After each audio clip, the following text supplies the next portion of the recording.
What's going on? Welcome to the S&B podcast, Sike, Bama podcast videos. Look, check this out. They just recently did a schedule release, like last week, I believe, for the Washington Commanders. So that's what I wanted to talk about today. I wanted to talk about, since football season is fastly approaching in the next couple of months, I wanted to talk about the 2022 schedule release. And as you can see here, I got the schedule behind me here on this screen here. And if I was to move my big head out the way, you could actually see some of the games. But I'll just tell you the first game right there, first game, you can kind of see it if I move my head out the way. First game is going to be Jacksonville, September 11th. Second game is Detroit, and so on and so on. But I'm going to talk about the first game, okay? The first game against the Jacksonville Jaguars at home. It's a 1 o'clock start. Basically, most of all of our games are 1 o'clock start. And basically, the Jacksonville Jaguars last year was the worst team in the NFL. Now, they do have Trevor Lawrence at quarterback. They have some good pieces that are in place. You know, they took one of our offensive linemen, Brandon Sheriff. We lost him to free agency. He did go to the Jacksonville Jaguars as their guard. He's going to probably be their right guard. So they do have some pieces. They got a quarterback. I don't know what their receiver situation is looking like right now. I know they have Etienne from Clemson, running back. He got hurt last year, so basically he's going to be a rookie this year. I don't see why we should have a problem with the Jacksonville Jaguars in the first game. I chalk this one up as a W in the win column here, and I think week 1 we're going to go 1-0. I believe 1-0. Now the second week we go to Detroit. All right, Detroit, they're a tough, gritty team. That's kind of like a setup. You know, we're going to have to go in there. They're going to have to be about their business. Once again, Detroit was a terrible team. Normally, like they always are, bottom feeders. But for some reason, they always seem to give us, you know, we always beat Detroit, actually. Actually, if you look at our history of playing Detroit, we always beat Detroit. We're just getting them earlier in the season. So I'm hoping that we can get a victory, and we should be able to get a victory. They have Jared Goff at quarterback. They have some fighters. Now their team is a bunch of fighters. Their coach is a hard-nosed, gritty coach that's gonna have his team ready to play. They're gonna come with some fight and some fire, so that's not gonna be an easy game. You know, I think we played them in Detroit.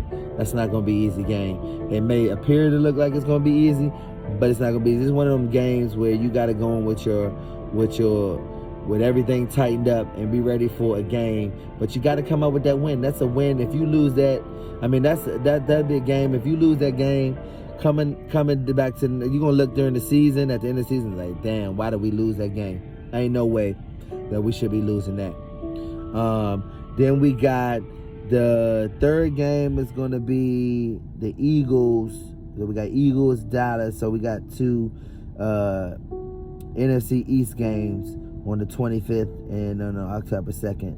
We got Eagles, then Dallas. I'm going to say right here, we got the Eagles at home, and then we got to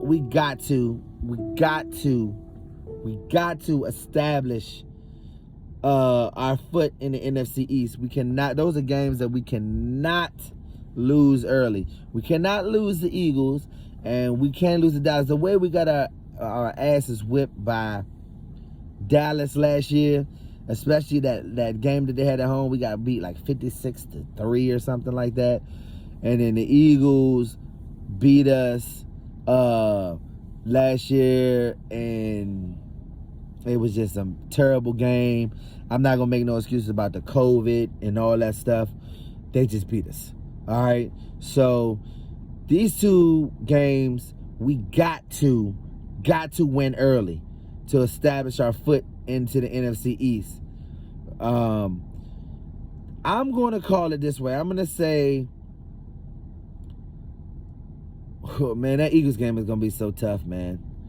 That Eagles game is going to be tough. Out of those first 4 games, because I break the season down in quarters. So this will be the first quarter.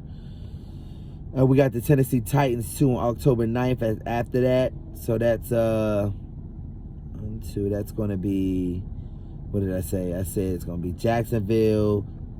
And then, so the first 4 games is going to be Jacksonville, Detroit, Eagles, and Dallas. All right. Out of those 4 games, we got to come out. We got to come out 4-0.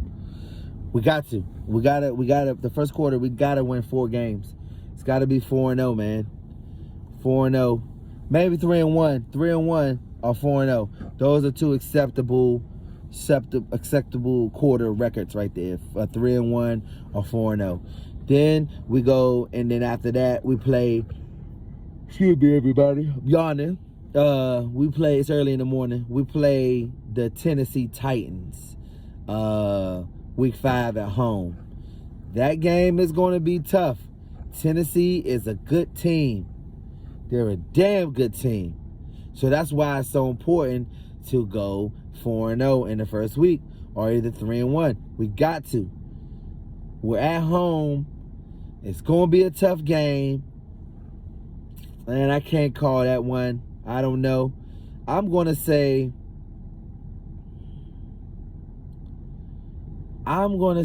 we go. I'm going to say that against the Tennessee Titans. Man, I'm going to say we probably take the L on that one, man. So that's going to put us at if we go 3-1, that's going to put us at 3. That's going to put us at 3-2. Then we go and play the Chicago Bears, 8:15 p.m. I believe that's a Thursday night game. We got to come out firing on all cylinders, man. I'm going to give us a win on that one. So I'm going to say we're going to be 4-2. Then we got Green Bay Packers. I'm going to, at home, I'm going to say we get the Green Bay Packers, man. I'm going to say we get that one. Aaron Rodgers is going to be tough, but I think we somehow get that one with defense. We win that with defense. That's going to put us at 5-2. Got the Colts. I think we can get that one. That's going to be a tough one on the road. They got a good defense. Man, I'm going to say 5-3. Vikings. That's going to be a tough one at home, but I'm going to give us that win. I'm going to say 6-4. What did I say? 6-3? No, hold on. I said 1 win, loss. So that's 3-1. Then I said loss. That's 3-2. Then I said win. That's 4-2. Then I said Green Bay. I'm gonna say Green Bay is 4-3. 4-3. 4-4. 5-4. Then they play the Eagles on November 14th. Away. Yep, we're gonna lose that one. We're gonna lose we're gonna win the Texans game. We're gonna win the Atlanta game, win the New York game. We're gonna win both New York games. We're gonna win both of them back to back. San Francisco gonna lose. Cleveland gonna win. And at the end of the year, Dallas. Who knows what's gonna happen in that game? But if that game comes down to something, I don't know, man. That's a home game. I'm gonna say we win that one. So that's 1, 2, 3, 4, 5, 6, 7, 8, 9, 10. That gives us 10 wins. I think we got 10 wins this year. 10. So that'd be 10. We'd be 10-7. Maybe 10-7. That gets us into the playoffs. So there you have it. I think we're gonna go 10-7. We're gonna be in the playoffs, and we're gonna see where it goes from there. But I think this year could be a 10-win season. If we have one of them games where we get lucky, it could be 11. But I'm gonna go 10-7 because we have an extra game this year. So I'm gonna go 10-7 on the record this year. We added some additions this year, man. We got Carson Wentz at quarterback. Now, last year was crazy because we had to go with Heineke, and Heineke didn't have that much experience, but Heineke did the best he could. All right, he did the best he could for what he had, right? He could run around, he can make some plays, and that's good to have a mobile quarterback, because when you have a mobile quarterback, sometimes those plays that are not there, you can move around and people could be open and you can make plays. So that's what happened. You know, we got McLaurin some help. Hopefully Curtis Samuels will be healthy this year. Praying to God, I hope so. We added a receiver, Jahan Dotson from the draft. He's supposed to be really, really good. He was our first round pick. We've added a running back from Alabama, Brian Robinson Jr. We've added a tight end from Utah. We added a defensive tackle from Alabama. We added safety, Percy Butler from Louisiana, Raging Cajuns. And we've added 2 offensive linemen, I think. We've added some unrestricted free agents. So we have a lot of talent. We just got to put it all together and mold together as a team.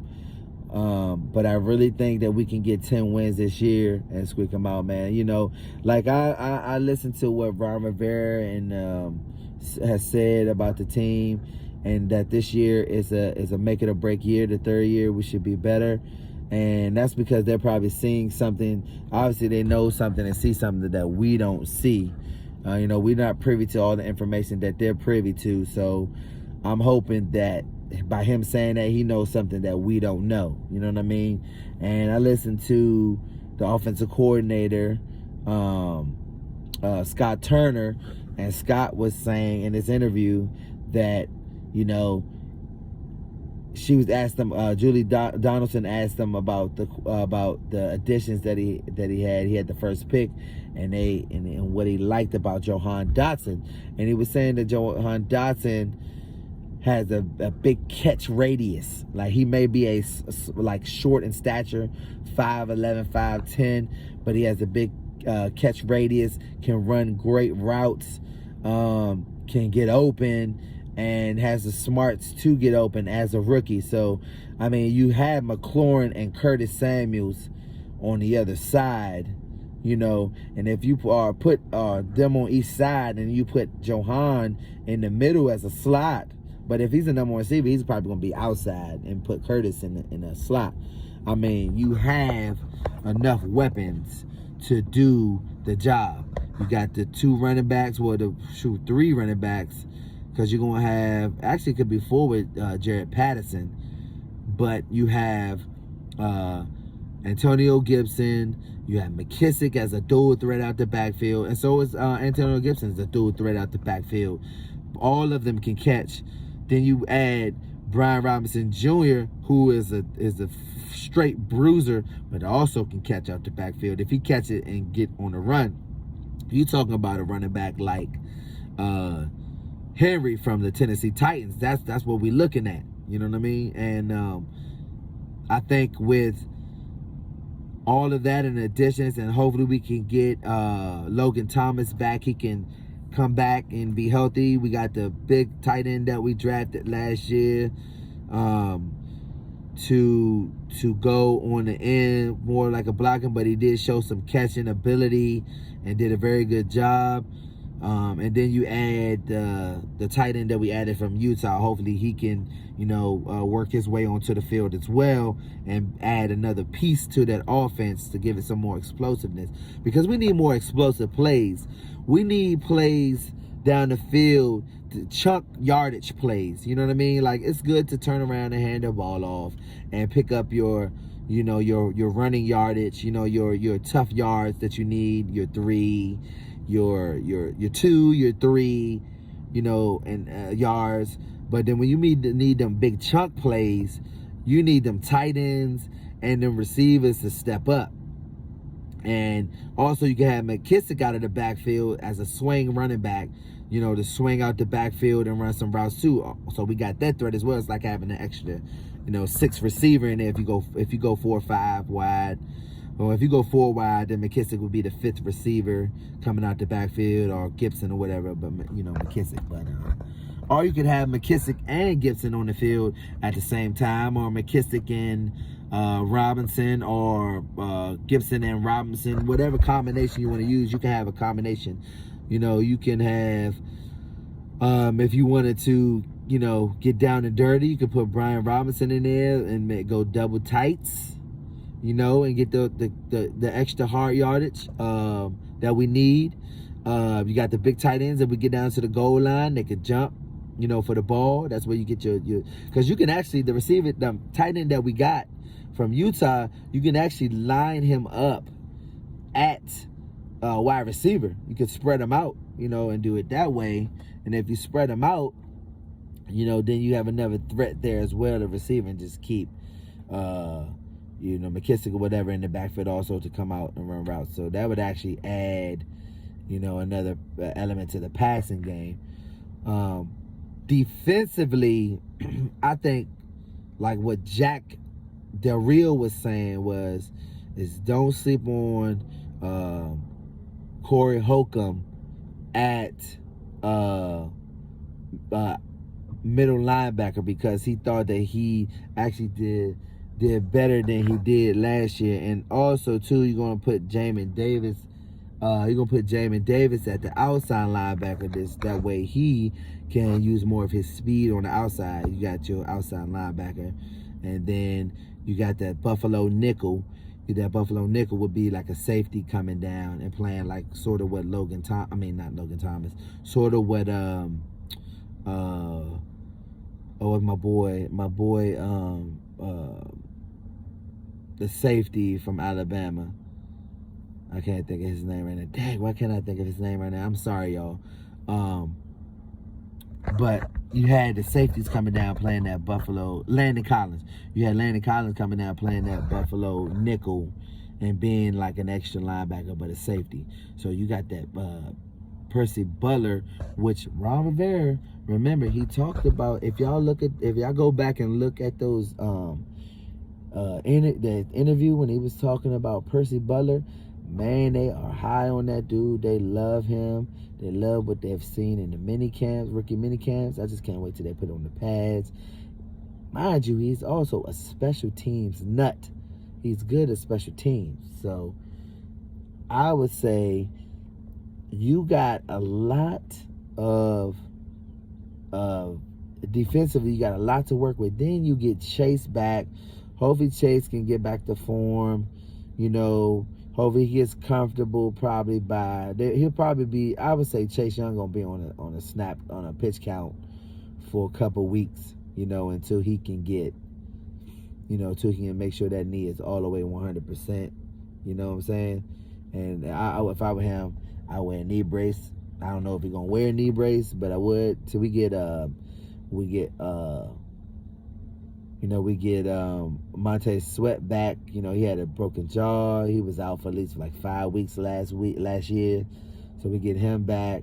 I just need those defensive ends just to do their job, man. Don't let people run underneath you. Don't go out so wide on your rush that people run underneath that outside rush.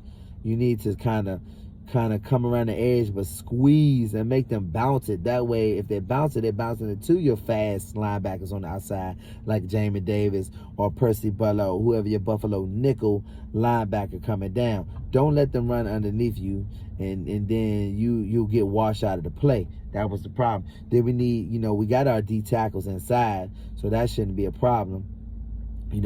For us getting ran through in the middle. So I think that defensively, all we got to do is gel together, continue to gel together. You got your corners as well. You got your corners. You got Jackson and you got Kendall Fuller, and We're also going to get one of our corners that got hurt last year. That was a rookie that he got hurt. He's coming back this year. So I think that we have a good nucleus and a good core to get accomplished what we want this year. But I think we got to just put it all together. And that starts in the OTAs. Okay, it starts in the OTAs, and that starts working out together, becoming a brotherhood, becoming a family. A lot of people don't talk about that, man. They talk about the football aspect of like, oh, this part should gel together, this part could gel together. But it really is about the family aspect and brotherhood. If they can build that and take care of one another and look out for one another and treat each other like a family and say, hey, I got your back, you got my back, I got your back, I got your back, you got my back. And use that as a motivation, man. Hey, that's my brother over there. I know he gonna do his job. I'm gonna do my job to protect my brother out here on this field. You know what I mean? So I think that what they need to do is they just need to continue to gel together. And the key cog to this whole thing, is Carson Wentz. Now, Carson Wentz had I would say a little slightly better than decent year last year. He had 27 touchdowns, about 3,000 something passing yards, right?